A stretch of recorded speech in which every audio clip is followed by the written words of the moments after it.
You're listening to a podcast from the Finnish Football Show.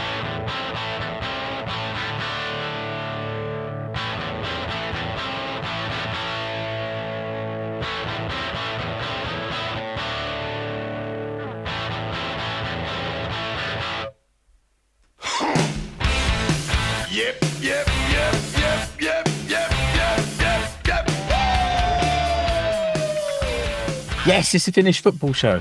Listener, I'm Mark Wiltshire. I'm joined today by the one and only Keke Muulari. Hi, Keke. Moi. And it's just the two of us today. We're going to look back at the last 10 days of Huuhkajat action. The Finnish men's national team had a friendly game against Norway away, followed a few days later by World Cup qualifying game away to Poland. So we'll talk you through all of those and a little something about another Finn that was in international duty over the last week as well. We'll come to that at the end, I think, Keke. First, maybe we'll start in chronological order, I suppose, and look back at the Norway versus Finland game, which finished Norway 1, Finland 0. Let's start with the lineups, Keke. I mean, because they were quite experimental. Listener, you'll find links to all of this, all of the things we're talking about in the blog post that accompanies this. So look just down below where you're watching or listening now. You'll find a link to that blog post, and you'll find links to some of this stuff, team lineups and things like that. But Keke, do you want to talk us through that lineup against the against Norway away? Sure, yeah. I mean, we spoke on the previous episode when we previewed these games, Mark, about the keeper situation, obviously with Radetzky pulling out injured. So, yeah, William Sinisalo was in goals. And then we had, which, you know, one of those weird ones, which looks like a back five on paper, but transitions into a back three in sort of attacking mode. But, yeah, so we had Ville Koski in the middle. Either side of him was Matti Peltola and Tikkanen. And then we had Adam Stoll on the wing and Fredrik Jensen working as a sort of wing back. Going into the traditional midfield four, we had Oni Valakari, Santeri Vannanen, Glenn Kamara, Topi Keskinen, and up front was goal machine from recently in Germany, Benjamin Chelman. So that looks like a 5-4-1, which, yeah, okay, potentially you've got a bit of pace down the wings with Stahl and Keskinen on the right, and maybe Jensen getting down the left. 4-5-1 doesn't really fill you with a great deal of enthusiasm, does it? I mean, first of all, looking at the team, it's nice to see. We talked about this when we previewed the squads, but it's nice to see some of those under 21 players actually progressing through into the starting 11 with Koski there and Vannanen in the midfield. I had a thought that after the Euros sort of 4 years ago, those finals that Finland qualified for. After that, some of the players retired out of the team, and we had a bit of a sort of renewal of the team or the squad, and it feels to me a little bit like that wave that came through. They're also being renewed a little bit, or maybe it's the remainder of that Euro squad that's sort of being replaced now, and you're seeing players like Koski and Vannanen and also Ville Tikkanen, who came into the squad during this year. Of course, he left Asukor, moved to Huuhkajat, and immediately got into the national team. That's how it works, you know. We know this. Yeah. We know this. I don't think any of the national team managers realise there's a team in Seinäjoki. They just suddenly these players appear out of nowhere. And we give Villa some stick when he comes back, but I want to see him succeed. It's not personal. It's just football. Football is stick, you know. Yeah. And when he's playing for Finland, I want him to succeed. So it's good to see those players coming through. But this was against a fairly strong Norway team, I would say, like with players like Premier League players like Aya and Berger and Ødegaard and Bob and Haaland playing, as well as, you know, the rest of them that are playing in top leagues. Yeah. Talk us through how the game went. Well, yeah, due to various work commitments, I didn't make the first half. But Oh, right. yeah, I watched. Sorry. I watched. We could have No, prepared listen, this a mate. little bit better, couldn't we? I could have asked you that beforehand. Yeah, but that's the way it goes when you work as hard as I do. Yeah, But no, you do. no, You're a listen, very hard working boy.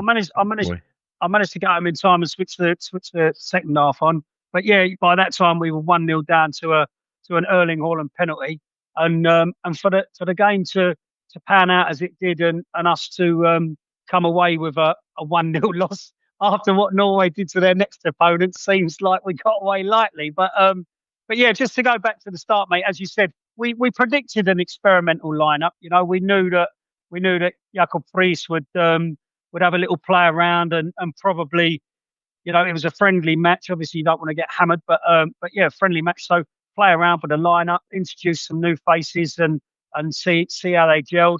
And the two that you mentioned, the two young guys, Billy Tikkanen and Van Nanen, they seem to have the best of the match from the Finnish point of view, really. But yeah, it is what it is. You know, it was played as pretty much. There was a bit of, as you say, stick. You've used that word already today, but there was a bit of aggro, bit of stick towards the end of the match. Yeah, trying to remember who it was between now. It was the big lump who plays for Norway. Surloth. He was throwing his weight around a bit, wasn't he? Yeah. He was, and yeah, and Robert Ivanov was sort of giving it to him a little bit. So that was, you know, we say it was a friendly match between the Nordics, but it did have a bit of a spice to it. And then, yeah, as I say, I saw the second half, which is when Adam Markiev came on, and he did really, really well. Yeah, sort of running at Norway, not afraid to take the ball and try and do something with it. So it was I think it looked all right, to be honest. I wasn't, you know, obviously, as we said, experimental, a lot of changes at half time and deeper into the second half. But yeah, we didn't get a doing. So yeah, I would say it was sort of job done, really. I mean, let me give a few numbers to the first half that you didn't see, because so Norway had 59% of the possession. Okay, they had 10 shots, 2 on target, 2 big chances. Finland had no shots. They got 100% of those on target. Yeah. Which doesn't say much. Second half, yeah, we got a bit more into the game. So when you joined, maybe you saw the sort of the best of the game. That said, we only had 3 shots. They had 4, none on target. We had 3, 1 on target. So it did balance out a bit, and even the possession balanced out a little bit. But we were generally under the cosh, and I don't know. You know, a lot of our possession in that second half was in our own half as well. So that says a lot. Like often, well, we've seen a game today in the Bakehouse Liga where Kups got beaten by Ilves, and Kups had the majority of the possession. But if you don't have it in the right place or you don't do anything with it, then you're not scoring goals. And I feel that was kind of how I felt about this game.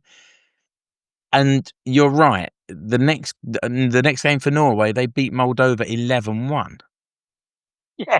So it does give a little bit of perspective to the team that we played against, and the potential they've got when they're really trying. And it means at least we're a lot better than Moldova. I'm not sure that's good enough, really. But I mean, Theo Azagard, he against Moldova, he came on after the hour mark and still managed to score a hat trick. And he come on at half time against Finland and didn't manage to score at all. So, didn't he? Yeah, didn't he actually score 4? But he was outscored by Haaland, who got 5 in that game. Madness, madness. Yeah. I mean, listen, mate. As I said, I saw the second half, and I thought, I thought, we're not getting a do in here, and we're having a go. But it's like you say, our problem does seem to be, possession of the ball doesn't seem to be the issue, but all the time you're passing it across the back 4, 5, and up the wing or in the middle, and then the first thing he does is turn around and pass it back to the defenders again for them to mess around with it across the back line.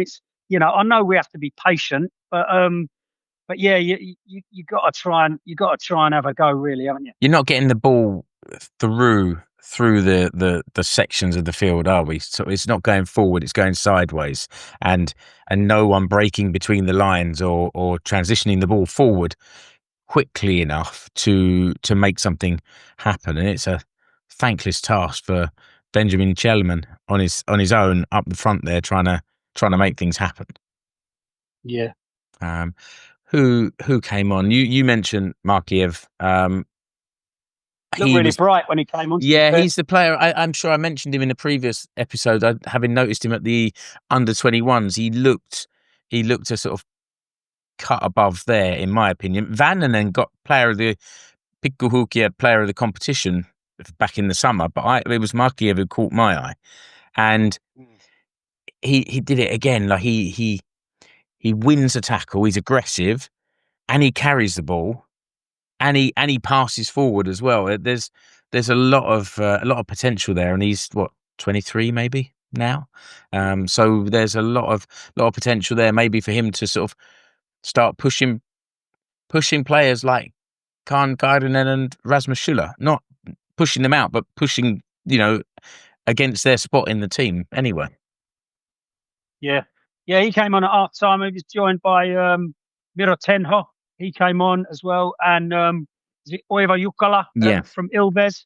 And I thought he looked quite lively in the second half. He had a couple of runs at goal, didn't he? And watching the players in Veikkausliiga, when I'm at those games, I'm mostly singing and shouting and bouncing around and not paying close attention to who's doing what. But I did in that game. I did really notice him very sort of. Well, again, a bit like the players like we've seen before, like Keskinen and Hawkins and Ant-Man. Like it was that same sort of thing of getting the ball wide and going in towards the goal. We've got those players. I know they're not all available right now, and Ant-Man stayed on the bench for this friendly game. But we have got those players. But we're playing 4-5-1. Does that get the best out of those players as well? Well, there we go. I mean, there was another double change just after the hour. Robert Ivanov, who I mentioned, came on, joined by the veteran legend Teemu Pukki, and then Anssi Suhanen came on 76 minutes as well, and the final change. But yeah, I mean, game sort of, as I say, didn't really peter out, but you had that Sverloff and Ivanov little tug of war that was going on quite one or two times in the last sort of few minutes, but that sort of spiced it up a bit. But yeah, sort of trickled out to the 1-0 win for Norway. Now we talked in the last episode. We previewed not only the games but also your trip to Poland. So let's have a little bit of, before we talk about the game, let's have a little bit of colour from your trip. How'd it go? Yeah, it was brilliant, mate. Really, really great. As I said, my first time in Poland, flew to Wrocław, beautiful city. Arrived quite late there, so obviously went straight to the hotel, dumped the bags, and then went straight to the bars. I was going to say that sounds more like it. Yeah. So that was good. Woke up Saturday morning, bit of a fuzzy head, but yeah, had a walk around Wrocław, the River Urda. Lots of little islands along the river, so I had a walk around the city, bite to eat, and then jumped on the train to Katowice, which is. How did the train compare to the trains in Finland? Because you showed us a little picture, and it looked all right, but there wasn't that much detail. How was that? Yeah, it was. It was nice. I mean, we spent most of the trip in the restaurant car. But that's the most important part to compare, isn't it? Because that's the bit that my dad loves the most about the trains in Finland is the Ravintolavaunu. Yeah. So we were in the Ravintolavaunu and a couple of beers as you do. But yeah, it was decent. No aggro at all. Big old.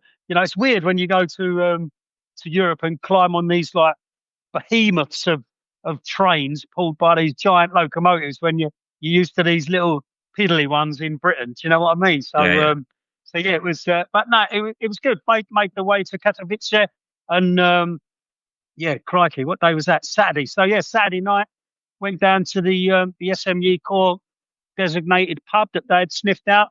Yeah, quite surprising this time because it was like a craft beer microbrewery Oh, pub beautiful. rather than the Irish pub that they normally go for. But no, yeah. So that was really good. All sorts of these weird and wonderful Polish craft beers on offer at like 7.2% and Ouch. stuff like that. So yeah. So Saturday night was quite colourful.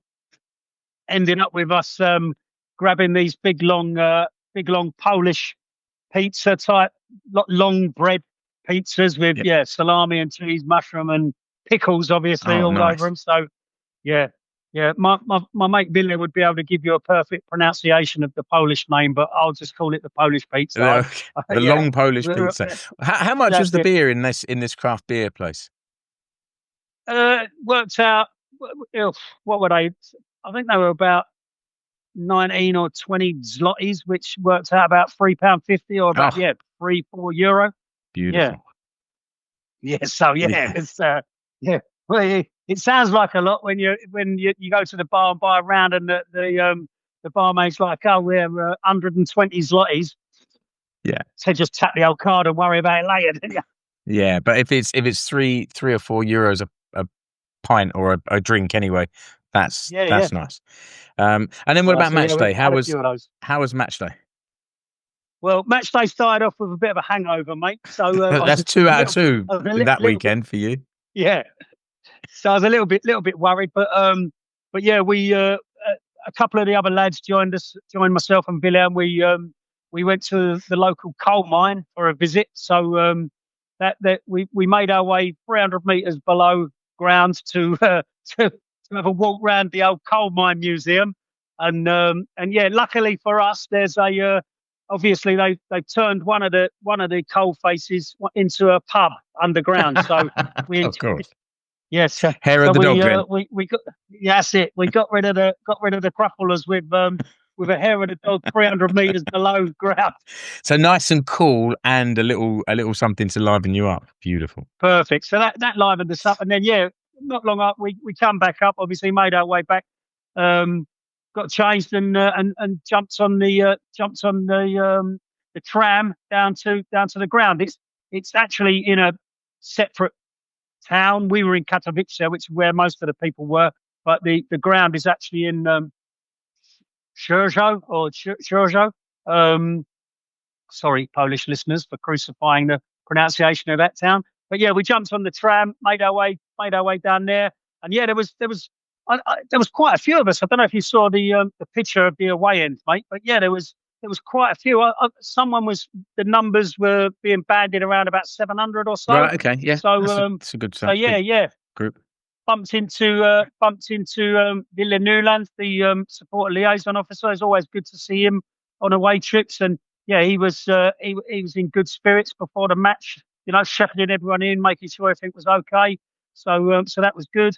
Yeah, we sort of took up our location, all the flags across the front as you'd expect, and yeah, the match sort of got going really nicely. Lots of singing from our end, and yeah, it was a decent sort of atmosphere as we kicked off, mate.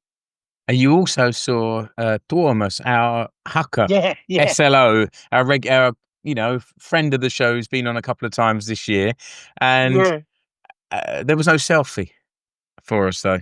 No. Listen, I often see Thomas on these away games, and but yeah, next time I'll have to get the old camera out. But, absolutely, yeah. But when you've got a beer in either hand, mate, there's not enough. No, and if everyone has got a beer in hand, no one's got a spare one for a photo, would there? No, that's it. But listen, yeah, there was all the familiar faces were there. I mean, yeah, Thomas and Jere were leading the chants down at the front, and it was great. We was having a really good sing song, but yeah, lots of familiar faces, mate, and it was really great to be among that away end again. Until the game started. Well, listen, it's yeah. I mean, listen, when you sum it up, it wasn't the greatest 90 minutes for Finland that you're ever going to see, but yeah, we got to 25 minutes at 0-0. You know, they always say let's get through the first 20 minutes and keep it tight. And we were thinking, okay, but yeah, mate, listen, 27 minutes. He's not even Polish, is he? Matty Cash, he's English. Do you know what I mean? He sort of he managed to net the first for him and ran all the way down our end and did his golf club celebration, much to my annoyance. But yeah, listen, it's always a good trip, you know. Like you can't sort of let the results spoil the trip. But yeah, we'll talk about the game, mate. And yeah, it's a tough one. Oh, let's do that. Let's start with a few of the stats, like from the first half. We actually had slightly the majority of the possession, 51%. More passes, but the shooting stats don't look like we actually made much of those passes. In the first half, Poland had 10 shots, 4 on target, and had 2 goals. We had 1 shot, not on target. That kind of, and you know, they were pressuring us from. I mean, they had a shot in the very first minute that went past the post. They had another really good header from about 6 yards that Jordan made a great save, got down low and made a great save. But it was always coming, wasn't it? It was. I mean, you said about those possession and passing stats, and you know, like even though I was a couple of sheets to the wind, you could see the Polish tactic. They were quite happy for us to have the ball because they knew we weren't brave enough or not skilled enough to sort of do anything with it really, and they were happy to see us pass it across the back, maybe pass it into the middle, and then they would apply their press and force us back, and they kept forcing us back, and yeah, it was either press or do us on the counter, and that's what done for us with all 3 goals really. The team lineup, we should have started with that really, I suppose. There were quite a few changes, but was it really the same kind of formation, the same sort of 4-5-1 formation with Jolle Pohjanpalo ploughing that lonely field up front? Yeah, I mean, some reports have got it down as a 5-2-3, but yeah, listen, I'm not sure it really ever was. Well, that's how FootMob's got it set up, but that seems a bit, you know,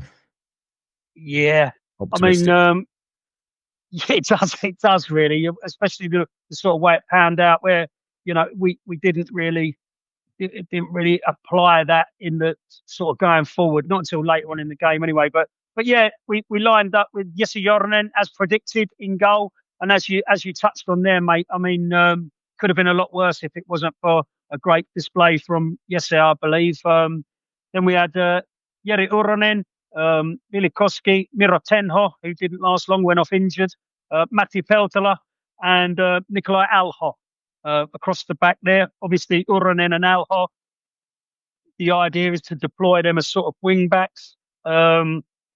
In the middle, we had Kaan Kairinen and Adam Markiev, who had impressed against Norway, as we touched on. And then up in the final third, Oliver Antman, Jolle Pohjanpalo in the middle, and Robin Lod. Yeah, and this again, this was quite a tough watch. My comments after the game were, that was toss.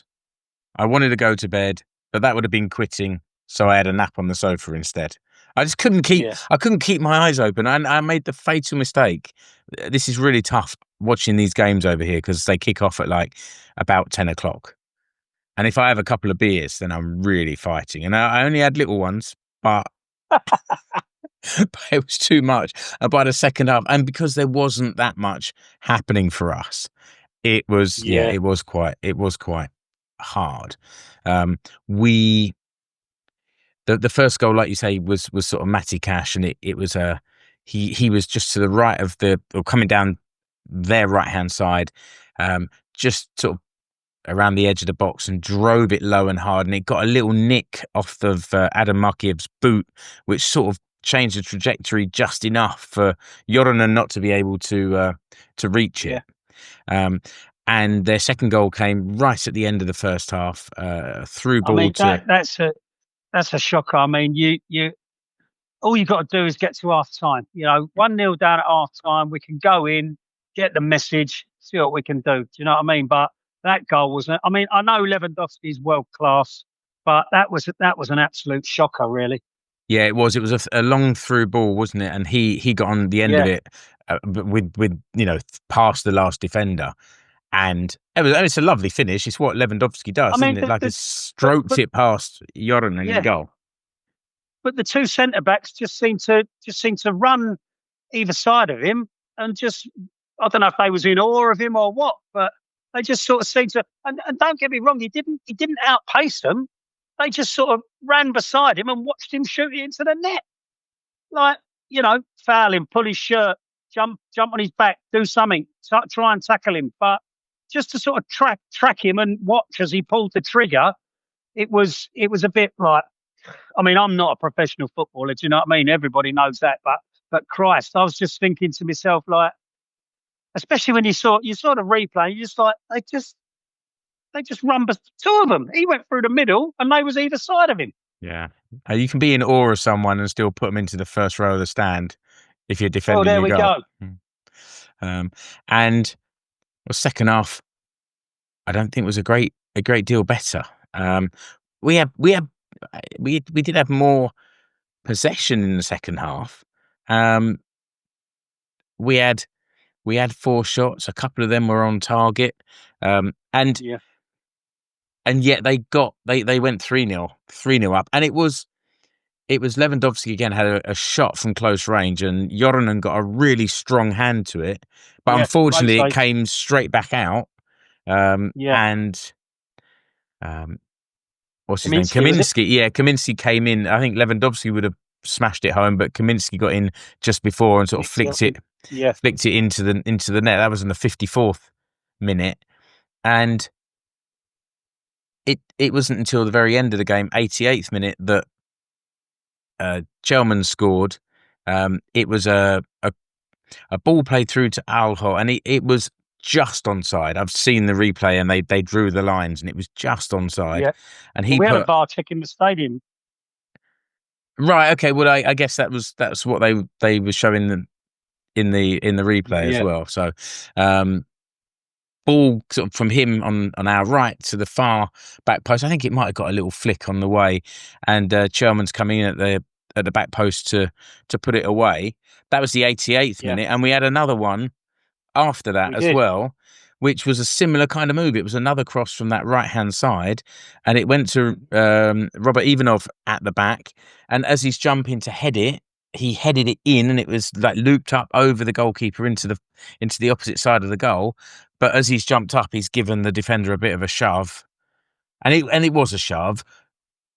But of course, the defender's always going to go down like he's been poleaxed in that situation, and it was disallowed. So there was, as Mark Hayton said in our WhatsApp group, there was a late flutter, but it wasn't really enough. And we talked before about how Poland have been struggling this year, and yes, they're at home, and they really came at us from the beginning, but I just don't feel like we showed enough in this game against a team that's, potentially you've got a chance against. Yeah, I mean, we showed that they're beatable with the home game in Helsinki. I mean, they've been through a lot of changes since then. I'm not sure that, there are all sorts of reports that the players weren't happy with the previous coach, and so, I don't think we could accuse any self-respecting Polish footballer to be downing tools just to get their manager the sack. But obviously there was that high-profile fallout with Lewandowski, and he didn't report for a couple of camps.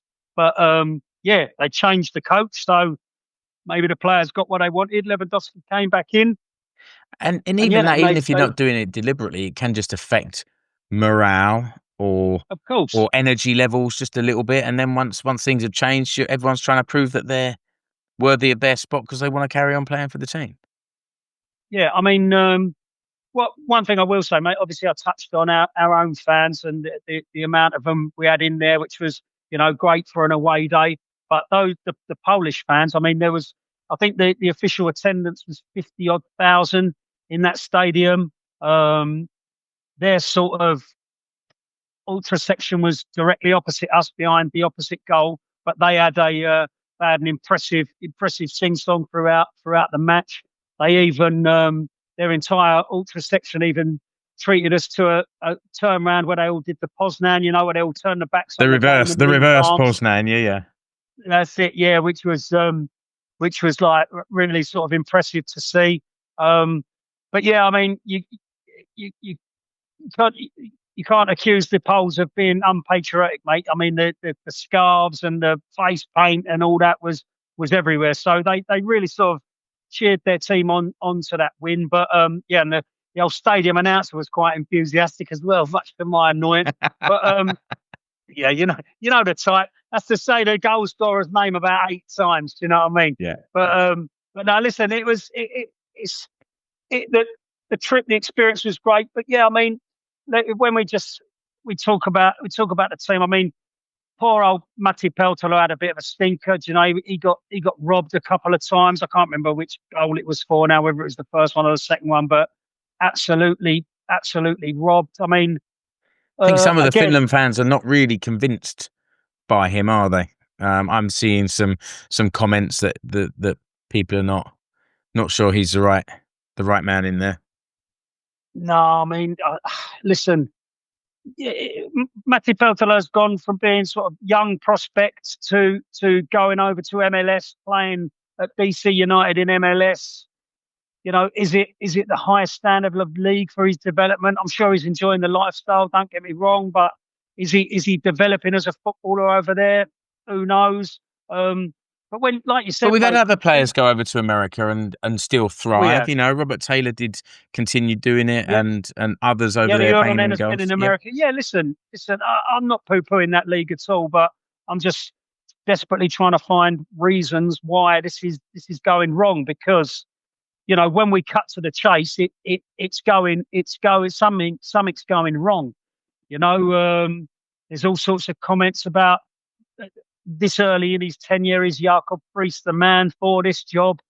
All those sort of comments are coming to the surface already.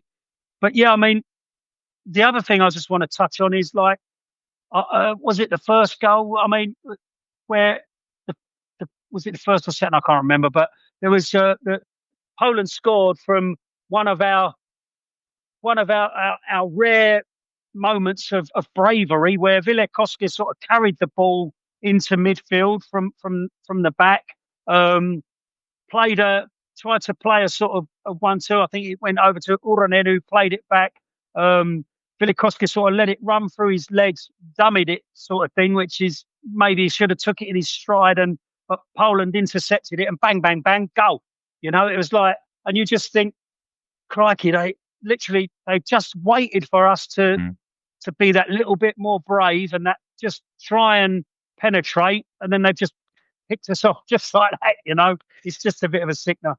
Yeah, and you mentioned about Jacob Friis. I don't yet have a feeling whether he's the right or wrong man for the job. I know that, again, from hearing some Finnish fans in various WhatsApp groups, that people don't necessarily think, they haven't warmed to him. Let's say that, and don't necessarily feel like he gets what it means to be the Finland manager. But that's it. That's all I'm saying. And I don't want to sort of say right or wrong, because it's been a few games, and like we said before, it's a bit of a sort of transition of new players coming through. And Thomas, who we mentioned before, said that he hopes now in the next few games more of those young players will be brought through, so to sort of continue this renewal of the squad. Mark Hayton made a comment to us that, this is not exactly like the Hans Backe era, but is it like, have we taken a step back? Have we gone back to the future? Wow. I mean, wow. First of all, for the pun there, mate, unbelievable, and wow also because those were dark, dark times. They But were really boring times, weren't they? But I fell but asleep the other listen, day. yeah, listen, have when you just got to have a look at some of the we spoke about it when we did the preview. Some of the clubs and the leagues that our opposition are playing in, and some of the clubs and leagues that our guys are playing in. I mean, gone are the days when we had 3-4 players playing in the Premier League in England. Do you know what I mean? It's those days are long gone. I mean, some of these guys, and even the ones that are in decent clubs and decent leagues, are they getting the minutes? It's tricky. It really is. Like I don't profess to have all the answers, but like all I know is we've got a tricky away game in the Netherlands, and Mm, then mm. if we get our backsides handed to us there, then how many tickets are going to sell for the home games against Malta and Lithuania in the winter time? Dead rubbers. Do you know what I mean? It's like, Yeah, what and does that do to what does that do to the morale and the spirit in the camp? well, what are the other games for Poland? Because um, yeah, they've played Netherlands twice already, haven't they? So they've got Lithuania, Malta, and Moldova. Oh, sorry, no, where am I looking? No, sorry, I'm looking in the wrong place. No, they've got Netherlands to Lithuania. play. They've got Malta, Lithuania, and Netherlands to play. So if Netherlands beat them, they'll still only be 3 points ahead of us, and those last games will still have some meaning, hopefully. And Well, that's what the you team want. will need the Pokios behind them all the way. Yeah, I mean those guys will be there because they always are. But Mm. it's the people who and are about buying the tickets, whether they're necessarily going to turn up to a dead rubber. But yeah, listen, if we can make sure, I'm just not sure it's in our own hands anymore. Do you know Mm. what I mean? Like No, no. you're looking at other results to make sure that those matches are competitive. But listen, it's not all doom and gloom. We spoke about Adam Markiev. You know what I mean? He's come through.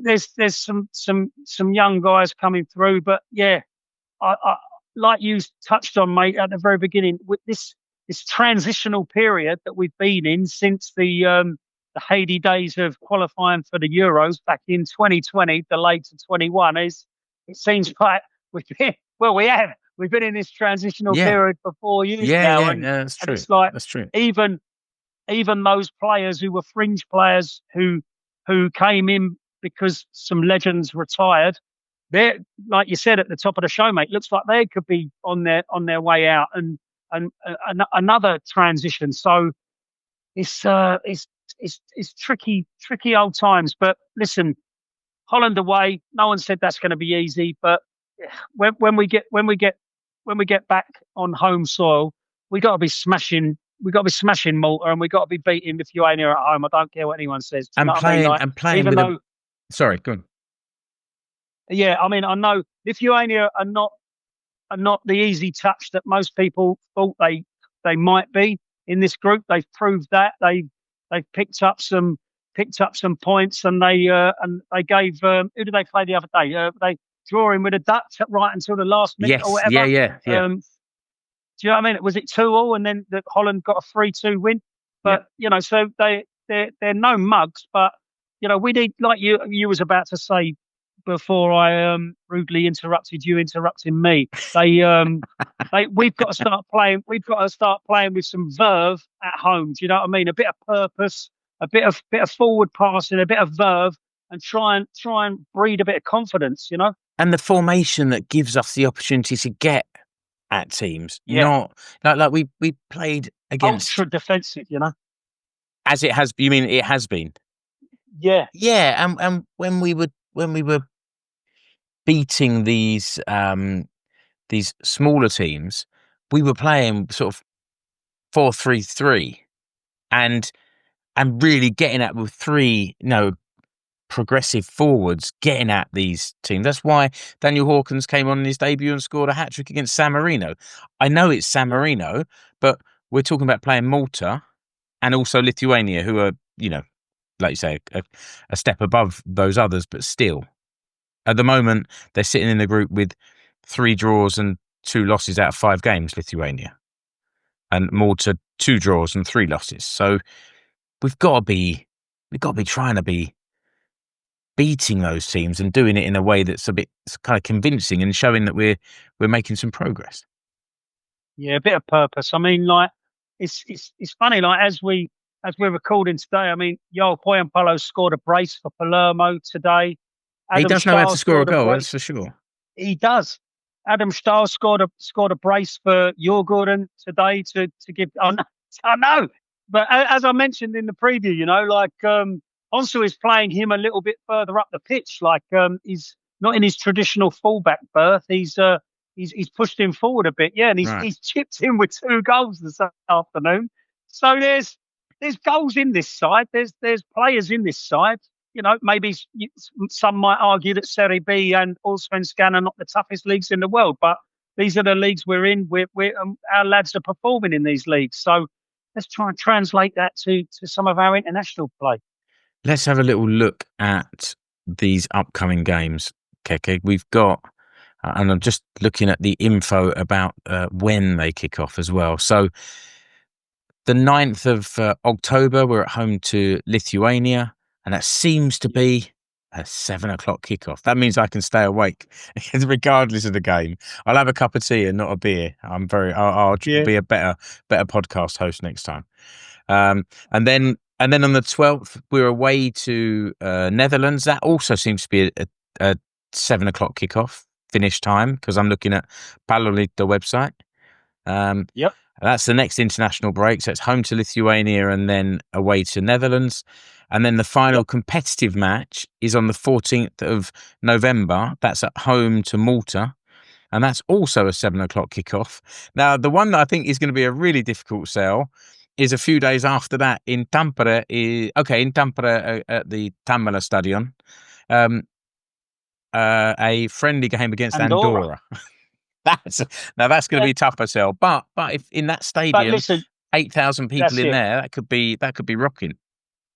Yeah, and it gives the people of Tampere and those the towns and cities more local to that area if they can't always get to Helsinki, the chance to see the national team in action. Do you know what I mean? So listen, I don't bemoan that at all. I will just say it's done us a favour actually, but I got my fixtures round the wrong way. I somehow thought the Netherlands away game was first, but listen, if we can get an half decent result, if we can beat Lithuania at home, it does at least keep the wheels on for a little bit longer, maybe.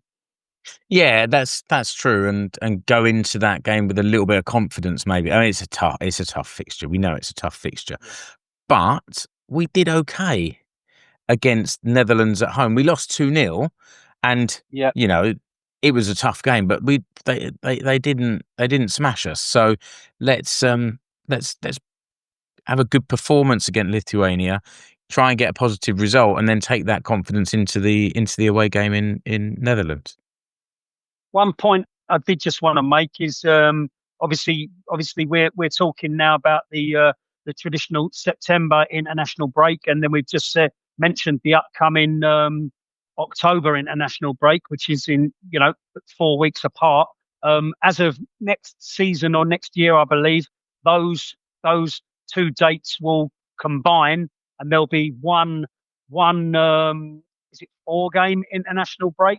Right. So the September and October internationals will be played over the end and start of October, but all in one big window. Well, like 4 games in 2 weeks or something like that.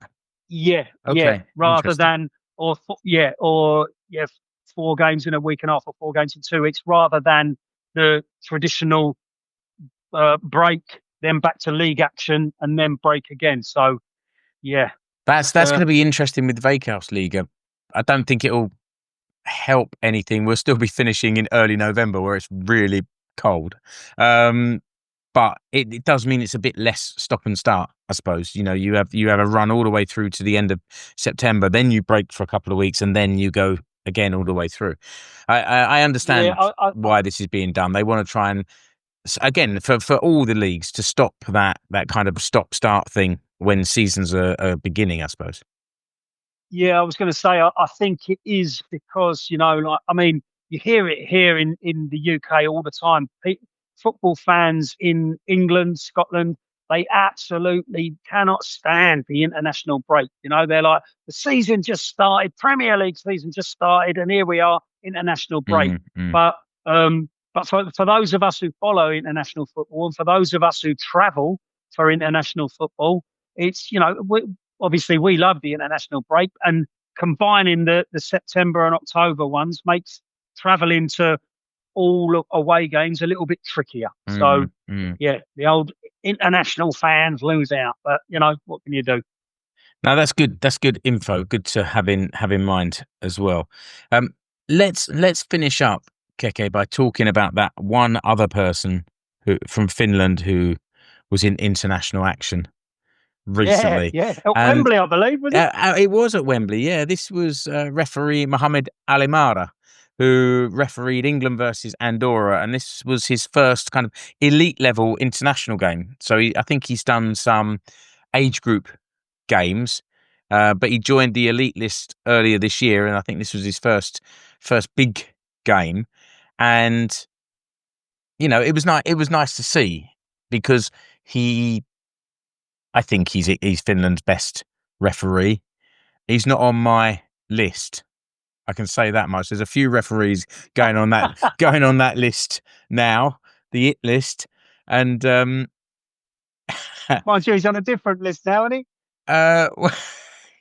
No, okay. So that leads me on to what I wanted to say, because he refereed Asiko versus Huuhkajat yesterday, and he gave 2 penalties against us. And of course, everyone's fuming, and Satu was saying he needs to go on that list. and I said, no, I can't. Let's see the highlights before we decide if he got it wrong.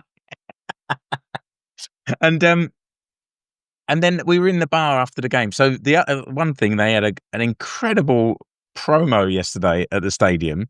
For every goal that was scored in the game, they were offering a 10% discount in the bar afterwards. And the game ended.